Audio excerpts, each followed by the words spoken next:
¿Por qué tenemos que platicar de Marty Supreme? Una de las películas más llamadas a la temporada de premios, más nominadas, y que los hermanos Safdie han sorprendido al mundo con su cine desde hace muchos años, o hace pocos, tal vez no tanto, con Uncut Gems, esta película con Adam Sandler, salió en Netflix, sorprendieron al mundo. A partir de ahí, los dos hermanos Safdie, se separaron y cada quien por su lado quiso hacer algo diferente, quiso hacer su visión de cine. El año pasado vimos a Ben Safdie, que presentó la película de The Smashing Machine, que contaba un poco la historia de este luchador, Mark Keir, un luchador de UFC antes de que la UFC fuera UFC, y Joshua Safdie alzó la mano y dijo, yo también voy a presentar una biopic, pero de un jugador de ping pong, Marty Raisman, pero tomó el riesgo de decir, no quiero hacer una biopic normal o así como cualquiera, y voy a tomar solamente un poquito de este personaje y hacer una adaptación libre. Entonces hay que decirlo desde ahorita,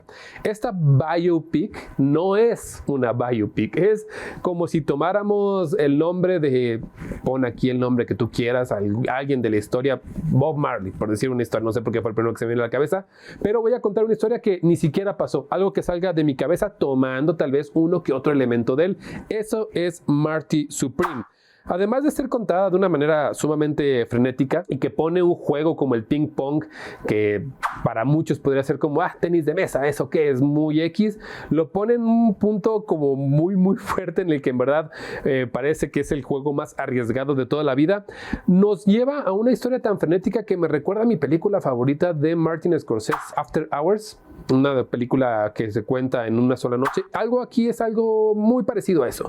Una historia muy tensa que hace que pensemos en qué tan mala suerte podría tener una sola persona en una noche o en una parte de su vida, no solamente en una noche, en un par de días, en un par de semanas tal vez.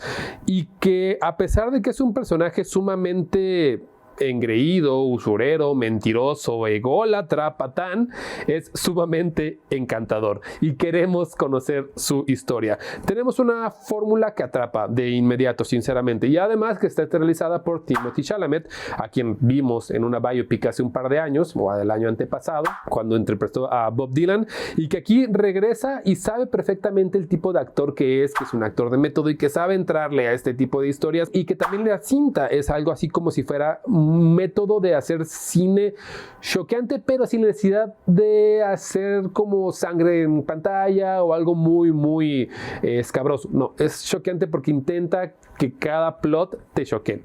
La cinta es imperdible, sinceramente, por algo tiene las nominaciones que tiene, y sí valdría la pena muchísimo verla, aunque, si hay que decirlo desde ahorita, para mí no entraría ni siquiera en mi top.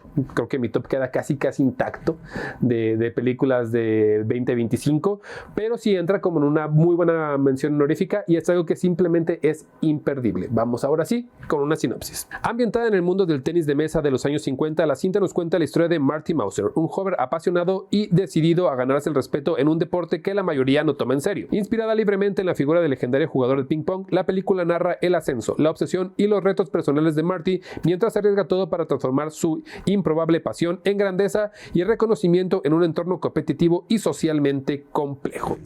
Este guión está escrito por Ronald Bornstein y Josh Safdie. Sabemos perfectamente qué han hecho porque ellos dos escribieron también Uncut Gems. Al tomar en cuenta que esta figura o este guión toma esta figura para hacerlo libre, nos damos a la idea de que la creatividad pudo explotar en muchísimos lados, y que la trama se da estas libertades de forma en la que la historia sorprende a cada 10-15 minutos con lo que pasa. No les voy a decir exactamente qué pasa, pero vemos choques, destrucción, balazos, persecuciones, idas, venidas, partos, casi hay de todo en esta cinta. Y como no es una biopic tal cual y rompe estos paradigmas, parece que la historia puede tomar dos caminos: o que no nos interese una fregada lo que nos están contando, o que en verdad nos sentemos y digamos, no sé ni quién es, pero no me importa porque la historia es buena. Para mí pasa muchísimo esto, aunque hay que decirlo, si conoces la historia de este jugador de ping pong, probablemente te va a interesar muchísimo más la cinta.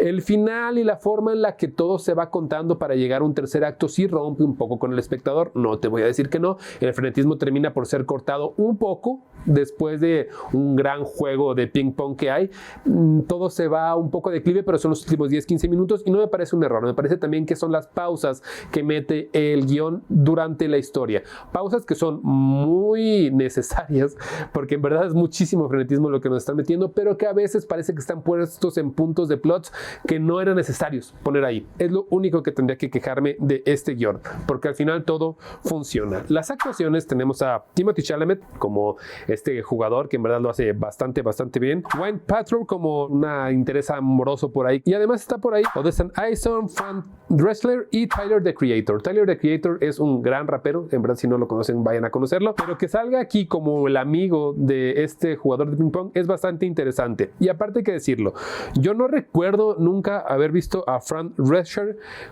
lejos de su papel de la niñera.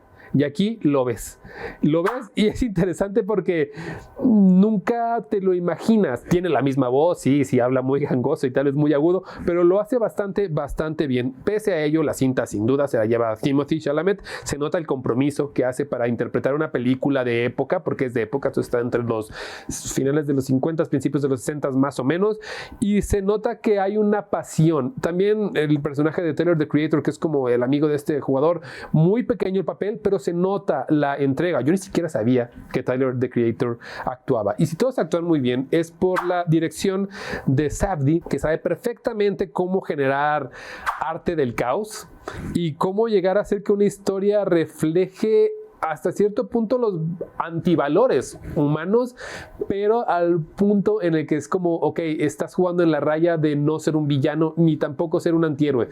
Estás siendo un humano normal que está haciendo todo lo que puede para ejecutar su historia. Lo hace bien.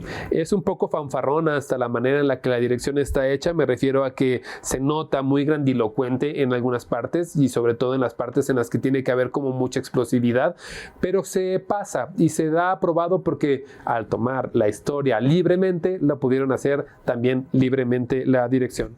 La fotografía de Darius Khondji, creo que así se pronuncia. Él estuvo detrás de Eddington, Mikey 17, Bardo, Uncle James, Anima de Tom York y Okja. Un montón de cosas muy diferentes. Y aquí demuestra que sabe perfectamente cómo poner la cámara de una manera en la que si es una cinta de época, se vea como una cinta de época. Si es algo muy experimental como lo que hizo con Tom York, con Anima, que se vea también.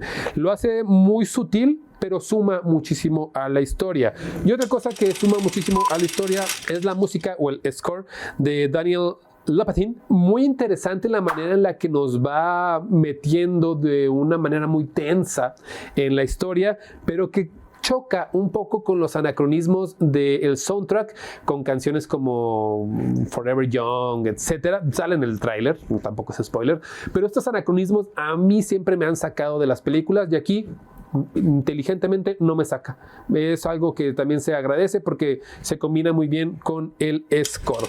Antes de ir a una calificación, creo que es una de estas películas que sí puedes decir, ok, es algo imperdible, pero también dura 2 horas y cacho, das más de 2 horas 20. Entonces, si no tienes el tiempo, la paciencia de verla, probablemente te vaya a aburrir o vaya a salir estresado porque en verdad es muchísimo lo que le pasa aquí a nuestro querido Marty Supreme, Timothée Chalamet. Mi calificación es un 8.8. Creo que sí es una de las mejores películas. No va a entrar tampoco en mi top, no entra sinceramente, pero sí es una de las mejores películas del año pasado y se va a llevar muchísimas cosas este año en temporadas de premios, aunque las temporadas de premios ya sabemos que son solamente un mero mérito a la popularidad.